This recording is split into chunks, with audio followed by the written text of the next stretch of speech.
So a Capitan is an exascale-class computer currently being installed here at Lawrence Livermore National Laboratory in support of the National Nuclear Security Administration's mission, which is to maintain the U.S. nuclear stockpile and the science basis to give us the confidence in that stockpile. When El Capitan is fielded, we expect it to be a little over 2 exaflops of peak double precision floating point performance, which we're pretty confident is going to make it the fastest system, the #1 system in the world. Tuolumne is a system of the same architecture as El Capitan. It's a little smaller system, a fewer number of racks, but it will be housed in our unclassified network in support of our open science missions. So in the NNSA and at Lawrence Livermore, we do classified work. That's where El Capitan will be supporting the mission. But we also have a lot of work that we want to do in the unclassified space. Material science, seismic modeling, drug discovery. There's a number of unclassified missions as well. But this also allows us to work with the external community, academic partners, industry partners, and the rest of the laboratory.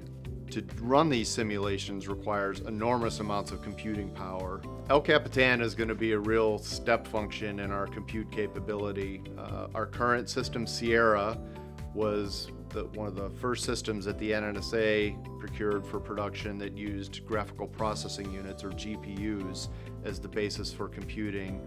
El Capitan continues on that trend, adds some really nice features, something AMD calls an APU, or an accelerated processing unit, which is a combined CPU and GPU on a single package with a single memory space.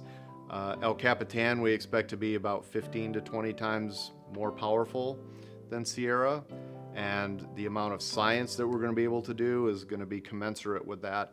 But really, the complexity and the level of detail that we'll be able to study in our simulations, given the power of this machine, is really where we're looking forward to new discoveries, new capabilities. So in addition to the sort of traditional high-performance computing modeling and simulation that we intend to use El Capitan for, it turns out it's going to be one of the most capable AI systems on the planet as well, and we're really excited about that.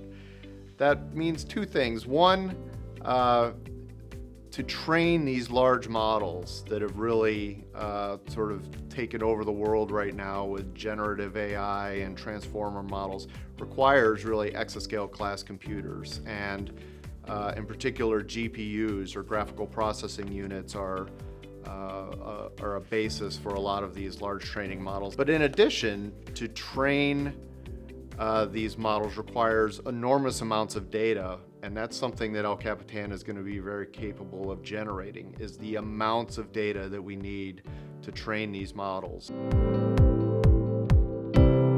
So one of the other really exciting things happening at Lawrence Livermore is the National Ignition Facility, or NIF, achieving fusion.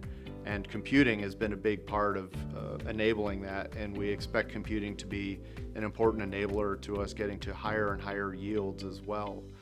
One of the problems we expect to run early in El Capitan's lifetime as we're bringing it up is targeted exactly at that, what's called inertial confinement fusion.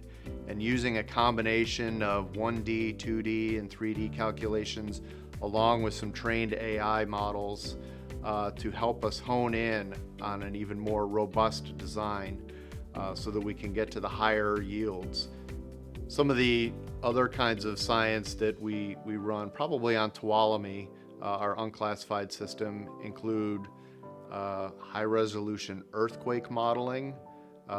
Being in the Bay Area, we have a lot of concern about the big one hitting, and we can use modeling to help understand how to make buildings more structurally sound, to calculate evacuation routes, and really for emergency planning.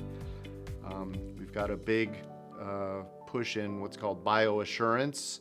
The recent pandemic, COVID-19 pandemic, laid bare how little we understand about new biohazards, but also showed us how much computing can help us get a handle on rapid therapeutics, for example.